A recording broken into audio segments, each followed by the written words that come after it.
বাংলার এক পুরনো গ্রাম ধনেশ্বরপুর। নদীর পাড়ে কুয়াশায় মোড়া এক নিস্তব্ধ জায়গা। এই গ্রামে আছে এক ভয়ঙ্কর কাহিনী, এক ডাইনির গল্প। লোকেলা বলে পূর্ণিমার রাতে উত্তর দিকের বটগাছের নিচে দেখা মেলে চাঁদনী ডাইনির।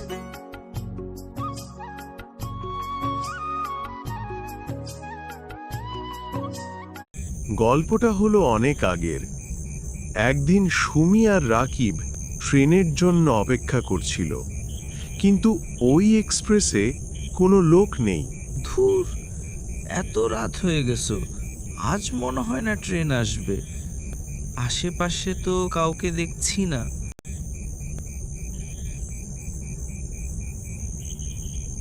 কি হলো? সমস্যা নাই দোস্ত, আমি এখানে ঠিকঠাক ম্যানেজ করে নেব, তুই এত চিন্তা করিস না। সেটা না, কিন্তু আচ্ছা দেখি আশেপাশে কোনো হোটেল আছে কিনা। রাত তো অনেক হয়েছে, এছাড়া তো ঘুমানোর জায়গা নেই, আর এখানে তো কোনো মানুষই নেই। রাকিব আর সুমি একসঙ্গে রাতে থাকার জন্য একটা ঘর খুঁজছে।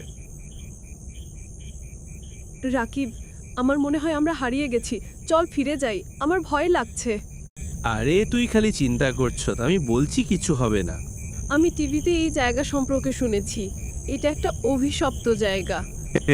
তুই কি এখন আমাকে হাসিয়ে মারবি? এগুলো কিচ্ছু হয় না, দেরি করিস না, তাহলে সত্যি হারিয়ে যাব। রাকিব সুমিকে সান্ত্বনা দিল, কিন্তু তবুও সুমি চিন্তিত। রাকিব আর সুমি জঙ্গল দিয়ে যাওয়া পথে এক সন্দেহজনক বৃদ্ধ লোককে দেখে। সে জঙ্গলের মধ্যে ঘুমাচ্ছে। একি দেখ, এই বৃদ্ধা চাচা এই জঙ্গলেই ঘুমাচ্ছে, আর তুই কিনা এখানে আসতে ভয় পাস।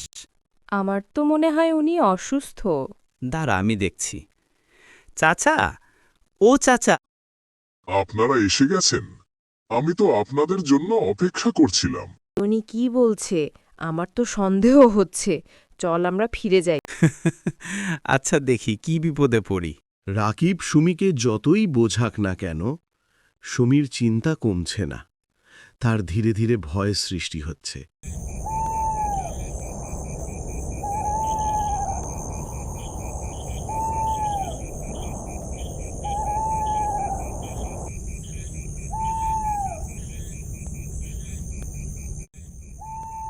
তারপর ওই বৃদ্ধা লোকটি তাদেরকে পুকুরের কাছে নিয়ে গেল।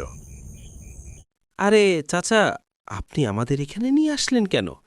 এটা তো একটা পুকুর, আর পাশে কবরের স্থান।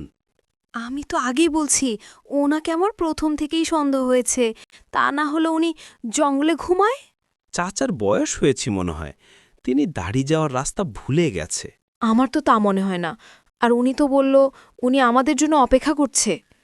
তুই মনে হয় ইদানিং বেশি ভূতের মুভি দেখি। এই জায়গায় এসে আমার মেয়ে কথা মনে পড়ে যায়।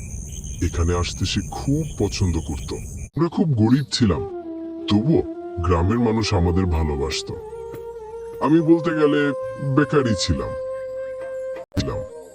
কিন্তু আমি আমার মেয়েকে পড়ালেখা করিয়ে ডাক্তার বানিয়েছি। সে আমাদের গ্রামের মানুষকে কম খরচে চিকিৎসা দিত। শহর থেকে বড় বাবুরা এসে আমার মেয়েকে বলে তাদের ওখানে গিয়ে চাকরি করতে। তারা বড় অঙ্কের টাকার লোভ দেখায় আমার মেয়েকে, কিন্তু আমার মেয়ে গ্রামের মানুষকে খুব ভালোবাসত, তাই সে মানা করে দেয়।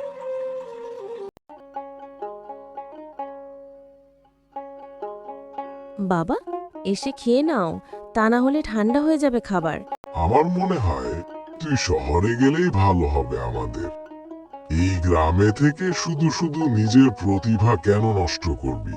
আমি তো আগে বলছি আমি এই গ্রামেই থাকবো, আমি শহরে যাব না। এসে খেয়ে যাও। কি হলো, মন খারাপ কেন তোমার? আজ থেকে আর কিছুই খাবো না যতদিন তুমি জেদ দেখাও। আচ্ছা ঠিক আছে, আমি যাব। কি বলে? আমি কি ঠিক শুনেছি? তুমি সত্যি যাবে? তারপর বছরের পর বছর অপেক্ষা করছি, কিন্তু তার কোনো খোঁজ পাই নাই। আমি পুরো ভেঙে পড়ি। কিন্তু এখন ভাবি, ছেলে মেয়েরা কি সব সময় বাবা মার কাছে থাকবে? তাদেরও তো স্বপ্ন আছে। তাই এখন শুধু তার স্মৃতি নিয়ে বেঁচে আছি। তাহলে চলেন, অনেক দেরি হয়ে গেল। রাকিব আর সুমি নিরাপদ আশ্রয়ের জন্য বৃদ্ধা বাড়ি যাচ্ছে, কিন্তু সামনে আসছে একটা বিপদ যা তারা কল্পনাও করতে পারছে না। তারা এটা থেকে কিভাবে বাঁচবে? আর ডাইনির হাতে ওই ডাক্তারের ব্যাগটা কেন, সেটা তো পরে পড়বে, দেখা যাবে।